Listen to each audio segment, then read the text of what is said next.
ओम त्र्यंबकं यजामहे सुगंधिं पुष्टिवर्धनम् उर्वारुकमिव बन्धनान् मृत्योर्मुक्षीयमामृतात्। ओम नमः शिवाय। नमस्कार, स्वागत है आपका आचार्यवाणी में। मैं आचार्य विक्रमादित्य आपके साथ हूँ और आज का विषय है तुला राशि वालों के लिए कैसा रहेगा नवंबर का पहला भाग। देखिए 4 नवंबर की यदि हम बात करें, सप्तमी तिथि शनिवार का अवसर और यह ग्रहों का योगायोग विशेष तौर पर आपकी राशि के अनुसार से दिखा रहा है कि एक महत्वपूर्ण परिवर्तन होने के योग बनते दिखाई दे रहे हैं। ये परिवर्तन आपके लिए अनुकूल रहेगा। शुक्र का परिवर्तन हो रहा है और शनि मार्गी हो रहे हैं। शनि का मार्गी होना आपके लिए बहुत शुभ है। बुद्धि स्थान में बैठकर शनि महाराज जिस प्रकार से वक्री चल रहे थे पिछले 4 महीनों से, बुद्धि में थोड़ा सा जड़ता ला दी थी, हर चीज़ को नेगेटिव तरफ दिखाई दे रही थी, लेकिन अब वो पॉजिटिव वृद्धि की तरफ जाएगी। लेकिन एक बात का ध्यान रखना होगा, परिवार में और जीवन साथी के साथ कहीं कहीं अनबन होने के योग दिखाई देते हैं। व्यापार में शनि की दृष्टि पूर्ण पड़ेगी, ये कहीं ना कहीं नुकसान दे सकती है। ऐसे में शनि का उपाय नित्यप्रति आपको करने का प्रयास करना चाहिए। अलग से हम वीडियो बनाएंगे, उसको अच्छे सुन लीजिएगा क्योंकि ये बड़ा महत्वपूर्ण परिवर्तन है। आने वाले समय में शनि बहुत स्पीड से आगे चढ़ने का प्रयास करेंगे। जितना पीछे गए हैं ये आपके लिए उतना अच्छा योग बन सकता है, लेकिन साथ साथ अच्छे और नेगेटिव का कुछ ना कुछ मिश्रण दिखाई देता है। बुद्धि ठीक चलेगी, लेकिन कहीं ना कहीं परिवार में कुछ कष्ट होने के योग बन सकते हैं। व्यापार में थोड़ा ध्यान रखने की ज़रूरत है, तो उसके लिए उपाय विशेष तौर पे करने का आपको प्रयास करना पड़ेगा। हनुमान चालीसा का नित्य प्रति पाठ करें और हनुमान चालीसा से कल्याण होने के योग बन पाएंगे। वो वीडियो में अलग से आपको बना के दिखाएंगे, उसमें समझ लीजिएगा। 5 नवंबर की ग्रह गणना विशेष तौर पर अष्टमी तिथि की दिखा रही है। उस दिन अहोई अष्टमी रविवार का अवसर है। सर्वार्थ सिद्ध योग विशेष तौर पर योग बनता दिखाई दे रहा है और ये अष्टमी का व्रत विशेष तौर पर माताएं अपने संतान की उन्नति के लिए करती हैं। इस दिन माँ भगवती दुर्गा की आराधना करें। रविवार का अवसर, बहुत सुंदर दिन ये तिथि पड़ी है। कहा जाता है कि रविवार भगवती दुर्गा का ही दिन माना जाता है।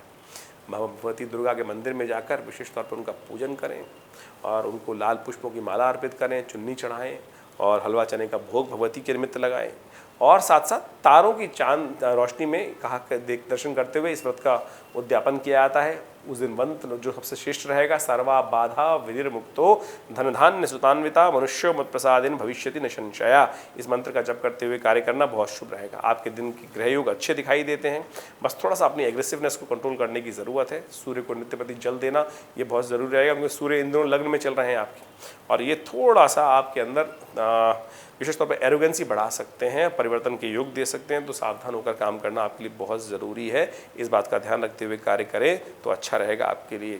आगे बात कर लेते हैं विशेष तौर पर 6 नवंबर की। 6 नवंबर को सोमवार का अवसर, नवमी तिथि और ग्रह परिवर्तन की तरफ जा रहे हैं और ये परिवर्तन आपके लिए अच्छा दिखाई देता है, लाभ के संकेत दिखाई देते हैं। लेकिन एक बात का ध्यान रखना है, फक्कड़ किस्म के लोग जो थोड़े से ऐसे होते हैं जिनका ना दीन ना ईमान, ना विशेष तौर पर ना ऐसी स्थिति, इधर के ना उधर के, घर के ना घाट के, बस घूमते ही रहते हैं, घुमक्कड़ टाइप के लोग हैं।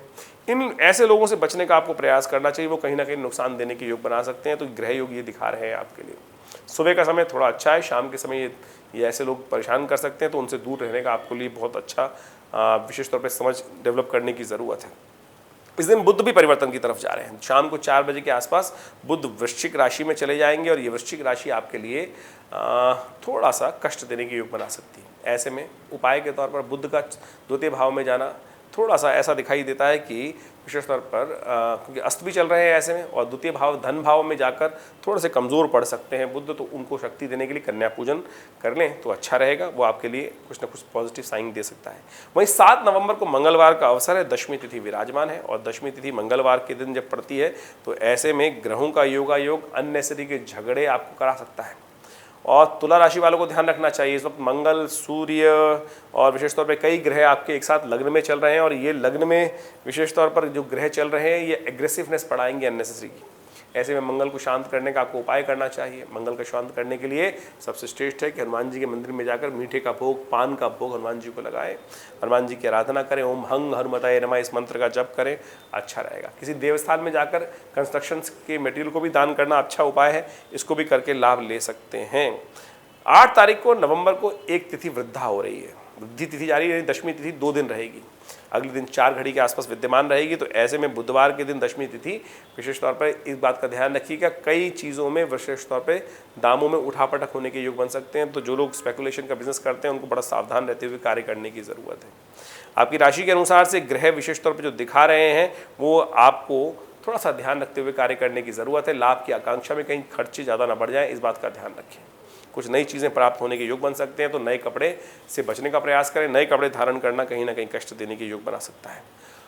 9 नवंबर की हम बात करें तो उस दिन तिथि बहुत सुंदर है, एकादशी है, रमा एकादशी की तिथि है। और रमा एकादशी भगवती महालक्ष्मी कृपा प्राप्त करने के लिए सबसे अद्भुत मानी जाती है। कार्तिक के महीने में कृष्ण पक्ष में रमा एकादशी और ग्रहों का परिवर्तन का योग, रात्रि में ही चंद्रमा कन्या राशि में चले गए हैं, ये आपके लिए जुर्माने का योग बना सकते हैं, खर्चा होने का योग बना सकते हैं। ध्यान रखते हुए कार्य करें। जिस भी कार्य में जा रहे हैं विशेष तौर पर कहीं बेकार उन्नेसरी के झगड़ों में न फंसे, अननेसेसरी के जो नियमबद्ध तरीके से कार्य कर सकते हैं वही करने का प्रयास करना चाहिए। एकादशी है, ऐसे में व्रत रखना, भगवान विष्णु का पूजन करें, भगवान के मंदिर में जाकर विशेष तौर पर उनका तुलसी दल इत्यादि से उनका अभिषेक करना, जल से, गंगा जल से अभिषेक करना, उनका प्रसाद ग्रहण, आचमन ग्रहण करना, ये सब चीज़ें कर कर आप सुंदर तरीके से भगवान का आशीर्वाद लें। ये सुंदर उपाय है, भगवती कृपा से प्राप्ति होने के योग बनेंगे। वहीं 10 नवंबर की यदि हम बात करें तो उस दिन द्वादशी तिथि तो उदया तिथि है, लेकिन उसके बाद त्रयोदशी का आगमन हो जाएगा। शुक्र प्रदोष का सुंदर योग बन जाएगा। ये बहुत साधारण नहीं, बहुत महत्वपूर्ण योग है। शुक्रवार के दिन प्रदोष, शुक्र प्रदोष कार्तिक के महीने में, और साथ साथ उस दिन धनतेरस भी है, धन त्रयोदशी है, धन्वंतरी भगवान की जयंती है, धन त्रयोदशी है। तो ऐसे में विशेष तौर पर महालक्ष्मी का स्तवन, महालक्ष्मी का विशेष तौर पर स्तवन करें, घर में लाके महालक्ष्मी यंत्र की स्थापना करें। ग्रह योग आपकी राशि के अनुसार से जो बन रहा है वो थोड़ा सा नुकसान की तरफ दिखाई दे रहा है।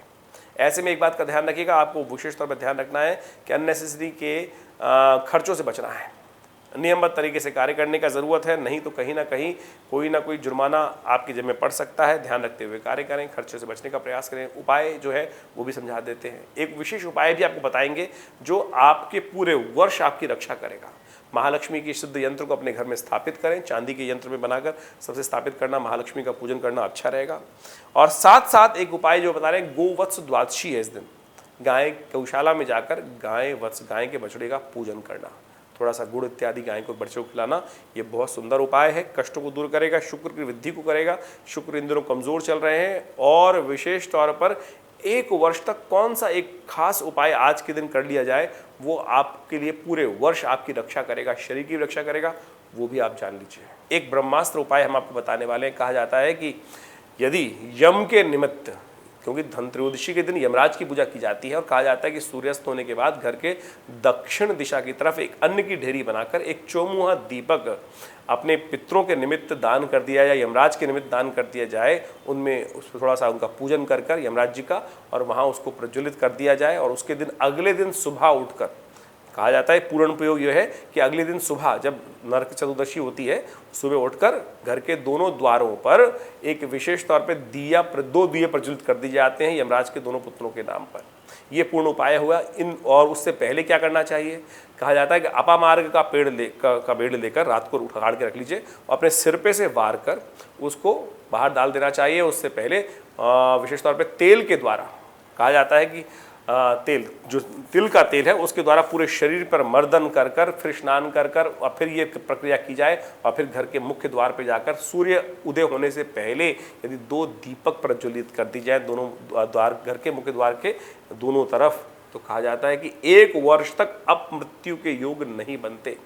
तो आप सुंदर तरीके से इस उपाय को करने का प्रयास करें। दिवाली आने वाली है और उसके बारे में पूर्ण विधि के अनुसार से हम आपको बताएंगे कैसा रहेगा ग्रहों का योग। तो अभी इन उपायों को करें। इसके अलावा कोई भी प्रश्न मन में चल रहा हो तो चिंता ना करें, आप हमसे उसका निवारण पूछ सकते हैं और कष्ट को दूर करने का सुंदर योग बना सकते हैं।